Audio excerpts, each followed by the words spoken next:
Welcome back to my YouTube channel guys. আজি আমি দেখাম ঢেকিয়াজুলি মা মটৰ্ছৰ শ্ব'ৰুমত। ইয়াত গাড়ীবিলাক আপডেট হৈছে। গাড়ী আপোনালোকক দেখাম আজি কি গাড়ী আছে, কেনেকৈ আপুনি গাড়ীখন ক্ৰয় কৰিব পাৰিব, ফাইনেন্সৰ সুবিধা আছে না নাই, গোটেইখিনি ডিটেইল দিবৰ কাৰণে চেষ্টা কৰিম। তো বলক আমি মা মটৰ্ছৰ অনাৰৰ লগত আপোনাক পৰিচয় কৰাই দিওঁ। তো নমস্কাৰ দাদা। আমি আগতো আহিছোঁ আপোনাৰ ডিলাৰত, ভিজিট কৰি গৈছোঁ। বাৰু ইয়াৰ এড্ৰেছটো খালি কৈ দিব লাগে। এড্ৰেছটো আপোনাৰ ঢেকিয়াজুলি হয়। ধৰক আপুনি গুৱাহাটীৰ পৰা আহিলে, ইফালেদি আহিলে আপোনাৰ ঢেকিয়াজুলি পোৱাৰ আগত মানে ঢেকিয়াজুলি টাউন সোমাব নালাগে, তাৰ আগত লেফ্ট ছাইড। আৰু তেজপুৰৰ পৰা ইফালেদি আহিলে ঢেকিয়াজুলি টাউনটো পাৰ কৰি ব্ৰিজ এটা পায়, ব্ৰিজটো পাৰ কৰি ৰাইট ছাইড হয়। মানে যোনটো আপুনি শিঙুৰি যোৱাৰ গেটটো কয়, শিঙুৰি যোৱাৰ গেটৰ ওচৰত। বাৰু আমি লোকেশ্যনটো দিম, পাই যাব।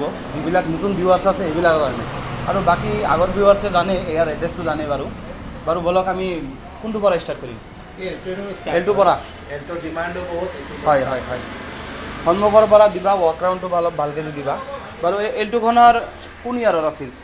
এইখন এলটোখন আপোনাৰ 2013 মডেল হয়। 13 মডেল। 13ৰ লাষ্টৰ গাড়ী। এইখন এটা ডক্টৰৰ গাড়ী হয়, গুৱাহাটীৰ পৰা অনা গাড়ী ডক্টৰৰ। চাইড এটা ব্ৰেণ্ড নিউ, 33,000 ৰানিং। খুবেই ধুনীয়া কণ্ডিশ্যনত গাড়ীটো আছে। কিলোমিটাৰটো কিমান চলিছে? 33,000। 33,000 আস্কিং। এইখন আপোনাৰ 225 আহিব দাম। 225 হয়। অলপ কমিব, অলপ চলপ কিবা এটা ৰাখিম দিয়ক। ঠিক আছে বাৰু, কিবা এটা ৰাখি দিব। কোনোবাই যদি ফোন কৰে তাৰ কাৰণে কিবা এটা মান ৰাখিম। এইটো কি ফাইনেন্স কৰাব পাৰিব? ফাইনেন্স হৈ যাব। তেনেহ'লে এইটো আপোনাৰ মিনিমাম কিমান দিব লাগিব? 1,25,30 মান দিলে গাড়ী ওলাই যাব। 1,25,30 ওলাই যাব, 1,000 তলতো ওলাই যাব। চেষ্টা কৰক পাৰ্টি মানে মানে চিভিলৰ ওপৰত হ'বতো, কাৰণ কি এল্টো এইটৰ ডিমাণ্ডটো বহুত বেছি। হয় হয় হয়। বাৰু এই নেক্সট আমি দেখা পাই আছোঁ এইটো কুইড হয়, 2016 Renault Kwid. 2016 model, RXT model 45,000 চলিছে। 45,000 গাড়ী চাইড এটা ব্ৰেণ্ড নিউ লগাইছোঁ অনাৰ পিছত। হয়, আৰু গাড়ী একদম বাম্পাৰ টু বাম্পাৰ ধুনীয়া হৈ আছে। ইণ্টাৰটো অলপ দি দিবা। আপোনাৰ এই আস্কিং কিমান লাগিছে এইটো? এইখন আহিব আপোনাৰ 285। 285 হয়, 285 অলপ চলপ কম হৈ যাব, নেগচিয়েট কৰি দিব বাৰু। আমাৰ ভিউৱাৰ্ছৰ কাৰণে অলপ চলপ ৰাখিব বাৰু। ৱৰ্কৰাউণ্ডটো অলপ ভালকৈ দি দিবা।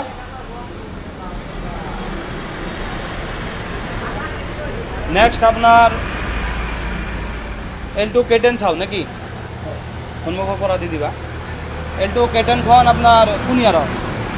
কেটেনখনৰ 2016 AS13 মংগলদৈ ৰেজিষ্ট্ৰেশ্যন নাম্বাৰ। গাড়ী দৰং জিলাৰ ৰেজিষ্ট্ৰেশ্যন। দৰং জিলাৰ ৰেজিষ্ট্ৰেশ্যন হয়। গাড়ী আনটাচ হয়, এটা ৰং চং কোনো আজিলৈ কোনো টাচ কৰা হোৱা নাই। এইখন গাড়ী মাৰ্কেট ভেলু বৰ্তমান আছে 3,10,000 3,20,000, কিন্তু মই এইখন গাড়ী মোৰ একদম ফাইনেল ৰেট 2,80,000 এৰি দিম। 2,80,000 হ'লে দি দিব। একদম নিট এণ্ড ক্লিন আছে, একদম নিট এণ্ড চাব লাগিব। বাৰু আমি আৰু এটা চাই আছোঁ, এইফালে চাওক। এইখন এলটো সন্মুখৰ পৰা দি দিবা। এইটো হৈছে এলটো 800।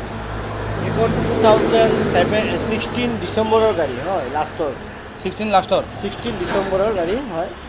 এইখন আপোনাৰ তেজপুৰ নাম্বাৰৰ গাড়ী। এইখন MS ধোনী বুলি ষ্টিকাৰ এটা পিছফালে আছে। এইটো তাৰ ভিতৰৰ হেৰিবিলাকো অলপ বেলেগ হয়, পেডবিলাক অকণমান বেলেগ হয়। বডি গ্ৰাফিক এইটো MS ধোনী চিগনেচাৰ কৰা গাড়ী নেকি? হয়, চিগনেচাৰ কৰা গাড়ী।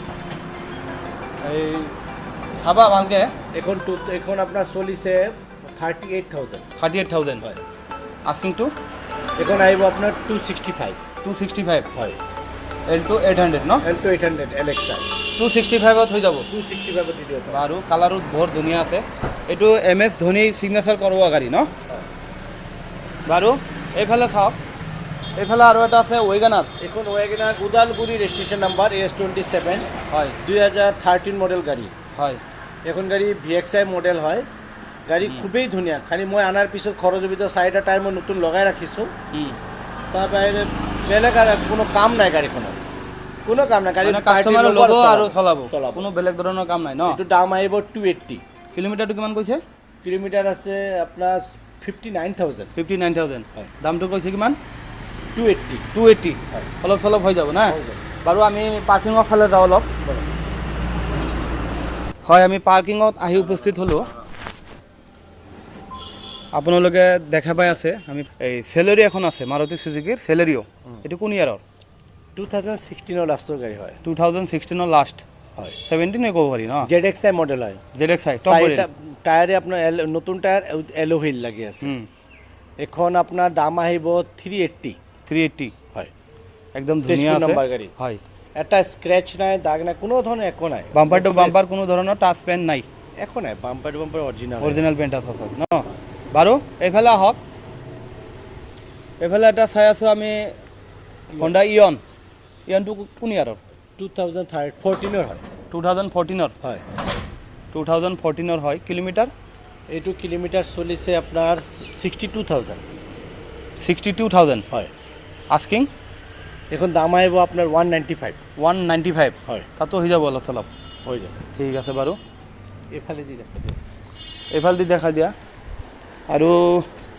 নেক্সট এইফালে চাই আছোঁ অমনি ভেন ন মাৰুতি চুজুকিৰ অমনি ভেনখন আপোনাৰ 2015 মডেল 2015 মডেল এখন আপোনাৰ খুবেই ধুনীয়া অৰিজিনেল পেন সৰু সুৰা দাগি অকণমান আছে যদিও গাড়ী অৰিজিনেল হয় এখন গাড়ী আপোনাৰ দাম আহিব 195 কিলোমিটাৰটো কিমান কৈছে 65,000 আৰু দাম আহিব 195 হয় তাতো অলপ চলপ হৈ যাব ন হৈ যাব আৰু আমাৰ এইফালে আছে আৰু এটা আছে অমনি ভেন ন অমনি ভেনটো কভাৰ কৰা এইটো কোন ইয়াৰৰ 2019 এইটো আপোনাৰ কিমান চলিছে এখন চলিছে 33,000 কমে চলিছে ইয়াৰ আস্কিংটো এৰ আজকে 290 ফাইনেল ৰেট ন ফাইনেল অলপ চলপ হৈ যাব ওৱান টেবুল বহিলেই বাৰু ইণ্টাৰনেটে অলপ ভালকৈ দি দিবা আমাৰ চেনেলত যদি আপোনালোক নতুন আছে তেনেহ'লে চেনেলটো ছাবস্ক্ৰাইব কৰি দিব কাষত থকা বেল আইকনখন প্ৰেছ কৰি দিব আৰু দাদাৰ নাম্বাৰ থাকিব নাম্বাৰত আপোনালোকে যোগাযোগ কৰি গাড়ীবিলাকৰ ডিটেইল আৰু কিবা জানিব লগা থাকিলে সুধিব এলটো এখন 2015 এল্টো 800 2015 হয় 2015 তেজপুৰ নাম্বাৰ হয় গাড়ী ধুনীয়া হয় এখন চলিছে আপোনাৰ 48,000 হয় ইয়াৰ আস্কিং এখন আগৰ বাম্পাৰটো অকণমান পেইণ্ট কৰা হৈছে দাগি আছিলে আকৌ সৰু সৰু দাগি আছিলে বাকী গাড়ী খুবেই ধুনীয়া হৈ আছে আবাৰ আস্কিংটো কিমান এখন দাম আহিব আপোনাৰ 255 হয় তাতো অলপ চলপ হৈ যাব ন দাদা শ্ব'ৰুমত ভিজিট কৰক আপোনালোকে কল কৰিব ৰাতিপুৱা 9 বজাৰ পৰা একদম সন্ধিয়া 6 বজালৈকে আৰু কিবা যদি জানিব লগা থাকে তেনেহ'লে দাদাক কল কৰিব কল কৰি জানি ল'ব নাম্বাৰটো আপোনাৰ স্ক্ৰীনত আহি আছে আৰু ডিছক্ৰিপশ্যনতো থাকিব আমাৰ ব্যৱসায়ৰ কাৰণে কিবা আপুনি ক'ব নেকি আহক আপোনালোকে আহক আৰু গাড়ী আছে পাৰ্কিঙত আৰু গাড়ী কিছুমান গাড়ী গেৰেজত আছে কাম কৰি আছে পেইণ্ট কৰি আছে এইবিলাক গাড়ী চাব আৰু তাৰপিছত আৰু এটা কথা কওঁ যদি কোনোবাই মানুহ গাড়ী আছে ঘৰত বিক্ৰী কৰিব পৰা নাই সুবিধা পোৱা নাই তেনেকুৱা কোনোবা আছে মোৰ নাম্বাৰত যোগাযোগ কৰক আমি গাড়ীখন চাই গাড়ী দাদাই গাড়ী পাৰ্চেছো কৰে আকৌ ইয়াত চেলো কৰি আছে আপোনালোকে পাৰ্চেছ কৰাৰ কাৰণেও ফোন কৰিব পাৰিব দাদাক চেল কৰিবৰ কাৰণে হয় চেল কৰিবৰ কাৰণে আৰু পাৰ্চেছ কৰিবৰ কাৰণেও ফোন কৰিব চেল কৰিবৰ কাৰণেও ফোন কৰিব দুয়োটাই হ'ব তাৰমানে চেল আৰু পাৰ্চেছৰ কাৰণে হ'ব কিছুমানে আছে নহয় যে গাড়ী আছে বিক্ৰী কৰিব নোৱাৰে ঘৰত আছে তেখেতে মানে ভিডিঅ'ৰ জৰিয়তে মোক ফোন কৰক আমি চাম গাড়ী যদি ভাল লাগে যথেষ্ট পৰিমাণে দাদাই সহায় কৰিব আপোনালোকক তো আমি এই ভিডিঅ'খিনি এইখিনি সমাপ্ত কৰিলোঁ ধন্যবাদ নমস্কাৰ জয় অসম